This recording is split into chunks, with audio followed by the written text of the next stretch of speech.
बिस्मिल्लाहिर्रहमानिर्रहीम अस्सलाम वालेकुम नाज़रीन, आप यूट्यूब और फेसबुक चैनल देख रहे हैं। मैं राना उसैर हूं। नाज़रीन, 2 से 3 बड़ी top stories of the day पर आज हमने बात करनी है। 6 अप्रैल 2025 और इतवार का दिन।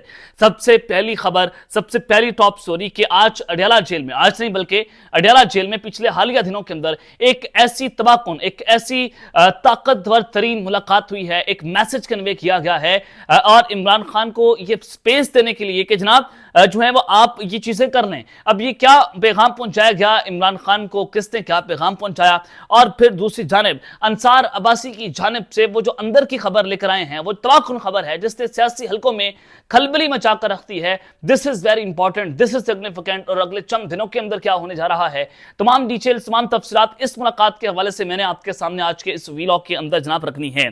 और फिर दूसरी जानिब अख्तर मेंगल के हवाले से खबर देना चाहता हूं कि खबरदार ये कोशिश भी मत करना। अख्तर मेंगल की गिरफ्तारी के हवाले से खबरें आ रही हैं, ये डिटेल्स भी आपको बतानी है, लेकिन आगे बढ़ने से पहले आप सबसे दरख्वास्त के चैनल को सब्सक्राइब कर लें, बेल आइकन को दबा दें, आने वाली तमाम तरह अपडेट्स आपकी खिदमत में बर वक्त पेश होती रहें। नाज़रीन, एक मेजर डेवलपमेंट सुन लें कि एक बहुत बड़ा क्रैकडाउन सोशल मीडिया पर होने जा रहा है। एक तो नए DGFI जो हैं वो तैनात हुए हैं, और दूसरी जानिब जो DG national cyber crime investigation agency बनाई गई है, और ये नई एजेंसी है जो सोशल मीडिया क्राइम को इन्वेस्टिगेट करेगी। जाहिर है रियासत के खिलाफ प्रोपेगेंडा बढ़ता चला जा रहा है, सोशल मीडिया का मनफी इस्तेमाल हो रहा है, रियासत को नुकसान पहुंचाया जा रहा है, तो ये एक अच्छा स्टेप है, एक अच्छा कदम है, इसको सराहना चाहिए, इसको मैं खुद सराहता हूं। तो DG वकार सईद साहब जो है, जो जिनको हालिया 17 इम्तियाज मिला है, वो तैनात हुए हैं, तो अब सख्ती बढ़ेगी। पैका का कानून ऑलरेडी अमेंडमेंट फॉर्म में मौजूद है, तो इसका भी इस्तेमाल होगा, तो ये एजेंसी जो है वो बहुत सख्त काम करेगी। तो अब लिहाजा सोशल मीडिया वाले जो है वो जनाब खबरदार हो जाए, वीलॉगर्स, और उसके अलावा जो सोशल मीडिया एक्टिविस्ट हैं जो गलत और मनफी खबरें फैलाते हैं, अब उनका गिरश कंजा मजीद तंग होगा। अब एक खबर आप ये, दूसरी जानिब आप PTI के व्हाट्सएप की खबर सुन लें कि PTI के व्हाट्सएप ग्रुप में गंडापुर ने आतिफ खान पर तंज किया है। ये तंज क्या है? दराए के मुताबिक तहरीक इंसाफ के पार्लियामेंटेरियंस के व्हाट्सएप ग्रुप में अली अमीन गंडापुर ने आतिफ खान के साथ कुछ बातें की, और फिर आतिफ खान ने वहां पर सख्त जुमलों का तबादला किया। अली अमीन गंडापुर ने आतिफ खान को खराब कारकर्दगी की बुनियाद पर इमरान खान के कहने पर ओहदे से हटाए जाने का जिक्र किया, और ओहदा वापस मिलने पर तंज भी किया। वज़ीर-ए-आला ने व्हाट्सएप ग्रुप में आतिफ खान के सदर पेशावर रीजन बनने पर तनकीद की, जबकि ग्रुप में मौजूद दीगर अरकान ने आतिफ खान को मुबारकबाद दी। अब यहां से आप अंदाजा लगा सकते हैं कि अली अमीन गंडापुर साहब किस लेवल की जाकर पॉलिटिक्स कर रहे हैं। मुझे समझ नहीं आ रही कि पाकिस्तान तहरीक इंसाफ के अंदर इस वक्त चल क्या रहा है। इस वक्त पूरी PTI आपस में इख्तिदार खेल रही है, पूरी PTI आपस में लड़ रही है। सोशल मीडिया के दबाव में आकर आप लोग फैसले करते हैं, तो ये फैसले आपको हमेशा नुकसान पहुंचा रहे हैं। आपने 3-4 सालों से देख लिया, आपने लड़ाई करके देख ली, आपको इसका क्या आपको लुब्बे लबाब हासिल हुआ? इस वक्त अवाम आपके पीछे निकलने को तैयार नहीं है। ये जो मौजूद क़यादत मौजूद है, इमरान खान की मैं बात नहीं कर रहा, अभी जो मौजूदा क़यादत है, इसके पीछे क्या अवाम निकलने को तैयार है? आप मुझे कॉल देकर दिखाएं। यकीन करें, पंजाब के अंदर आप 10 लोग नहीं निकाल सकते। यह हकीकत है कि मौजूदा क़यादत के पीछे अवाम नहीं निकल रही, तो आप आपस में इख्तिदार खेल रहे हैं। तमाम आतिफ खान ने वज़ीर-ए-आला की तंज को नजरअंदाज करते हुए किसी भी किस्म का रद्द-ए-अमल नहीं दिया है। अब जाहिर है गंडापुर जो है अपनी ही क़यादत के ऊपर बरसे हुए हैं। जनाब उन्होंने असद कैसर के ऊपर बात की, आतिफ खान के ऊपर बात की, शहराम तकई जो है उन पर बात की, तो जनाब ये चीज़ें जो है वो पाकिस्तान तहरीक इंसाफ के अंदर जो है वो चल रही हैं। चले आगे बढ़ते हैं। जनाब इस वक्त जो बलोचिस्तान की खबरें आ रही हैं कि बलोचिस्तान में आज लॉन्ग मार्च का ऐलान किया हुआ है। अख्तर मेंगल साहब ने वो आगे बढ़ रहे हैं, और 10 अप्रैल की जो तारीख मैंने आपको अपने पिछले व्लॉग में भी बताई कि दुनिया भर की नजर इस वक्त बलोचिस्तान में है। बलोचिस्तान एक हब बनने जा रहा है। Chief of army staff general Syed Asim Munir की जो जनाब उनकी जो कोशिश है वो रंग लाई है। देखें, तनकीद और ये चलती रहती है। जब अच्छी बात होगी, अच्छी खबर होगी, बात करना जरूरी है, कौम को बताना जरूरी है कि बलोचिस्तान के अंदर मिनरल्स एंड माइंस के हवाले से 9 और 10 अप्रैल को एक बड़ी कन्वेंशन होने जा रही है, एक बड़ी कॉन्फ्रेंस होने जा रही है, जिसमें दुनिया भर के लोग आएंगे। अमेरिकी महकमा खारजा का एक बहुत हाई लेवल ऑफ जो है पाकिस्तान आएगा, और वो इस कॉन्फ्रेंस के अंदर शिरकत करेगा। अब यहां से आप अंदाजा लगा सकते हैं कि मुल्क में इन्वेस्टमेंट आ रही है, और बलूचिस्तान के अंदर इन्वेस्टमेंट आ रही है, और this is the main reason कि बलूचिस्तान को डिस्टेबलाइज करने की एक बार फिर से मनफी साजिश की जा रही है। आज भी हमारी CTD ने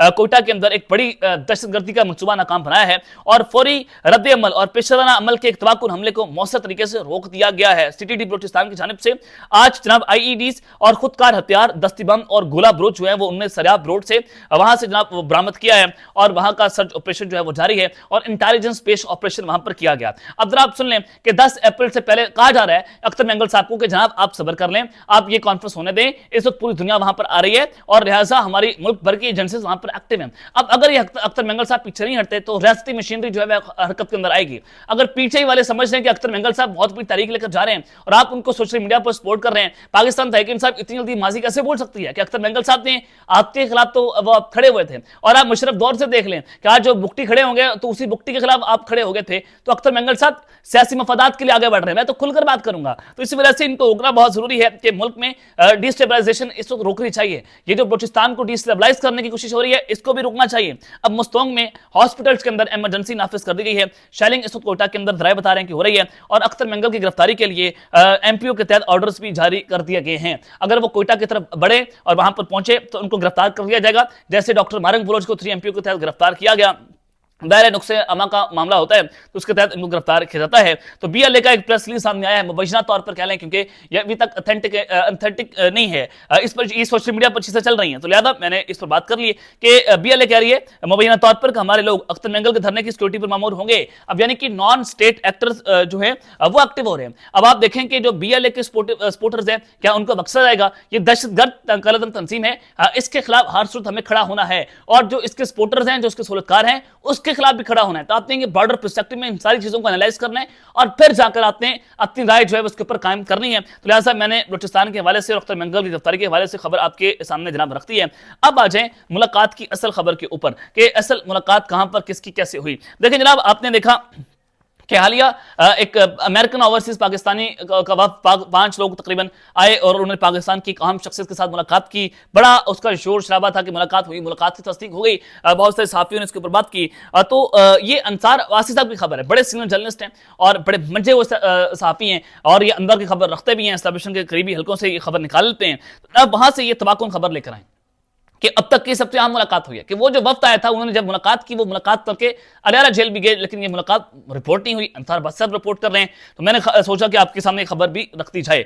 अब जनाब जो पैगाम पहुंचाया गया ओवरसीज वफ्द के जरिए इमरान खान को, बताया गया कि जो ओवरसीज सोशल मीडिया सेल है जो बहुत बोल रहा है, यानी कि डॉक्टर शहबाज गिल साहब को पाकिस्तान की ग्राउंड रियलिटीज का पता है कि देखिए यहाँ पर आप लोगों पर जो चीजें हो रही हैं आपके साथ वो सारा कुछ नहीं हो रहा। तो लिहाजा आप लोग जो है वो चीजों को गर्म करने की बजाय ठंडा करें, लेकिन वहां से माहौल वो गर्म करने की कोशिश करते हैं और उसका नुकसान डायरेक्टली इमरान खान साहब को होता है और मुख्तलिफ पाकिस्तान तहरीक इंसाफ के लोगों को होता है। तो शहबाज गिल जैसे जितने भी सोशल मीडिया वर्कर्स वहां बैठे हुए हैं और उनको रुकना चाहिए और ये बताया गया कि ओवरसीज जो सोशल मीडिया सेल है उसकी तोपों को थोड़ा ठंडा करें और अपनी भी तोपें आप थोड़ी ठंडी करें, बयानबाजी जो है उसको हल्की आंच पर ले आए, चीजों को बेहतर किया जाए। बाद फौज को जो निशाना बनाया जाता है, फौजी क्यादत को निशाना बनाया जाता है, शोधा का मजाक उड़ाया जाता है और पाकिस्तान तहरीक इंसाफ उस तरह से स्टांस नहीं लेती शोधा के ऊपर जिस तरह से लेना चाहिए। तो जनाब वो बताया गया कि आप सीबीएम बिल्डिंग मेयर्स लेकर आए, ये चीजें ऐसे नहीं चल सकती, बैठकर बात होनी चाहिए। बड़ी जबरदस्त बात है, देखिए एस्टेब्लिशमेंट हमारी बड़े पॉजिटिव रोल प्ले कर रही है इस पूरी सिचुएशन के अंदर और मुझे ये बड़ी खुशी हुई कि जनाब ये चीजें हो रही हैं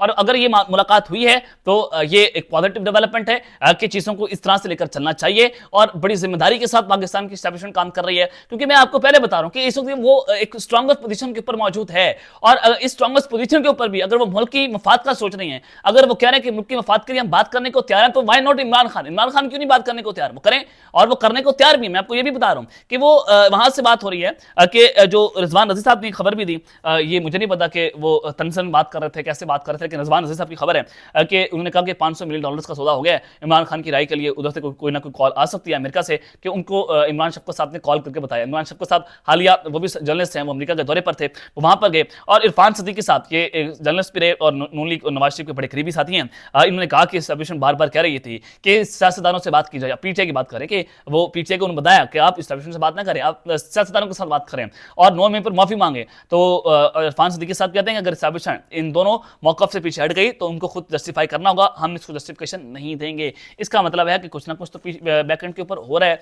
तो बीएलए जो है वो एक ओपनली अख्तर मेंगल की सपोर्ट में सामने आ गई है। तो इसका नक्सद आपके सामने जो है वो वाज़ेह होना चाहिए कि जनाब जो बीएलए और अख्तर मेंगल सारा जो नक्सद है आज वो सारी हिपोक्रेसी डिप्लोसिटी जो है उसके ऊपर सामने आया है। लेकिन ये मुलाकात भी आपके सामने है कि इस वक्त कुछ ना कुछ बड़ा होने जा रहा है। अब तक के लिए इतना ही, अपना ख्याल रखिएगा और इस रंग अपने नाज़मीन हलक़ नया लाने के बाद पाकिस्तान जिंदाबाद।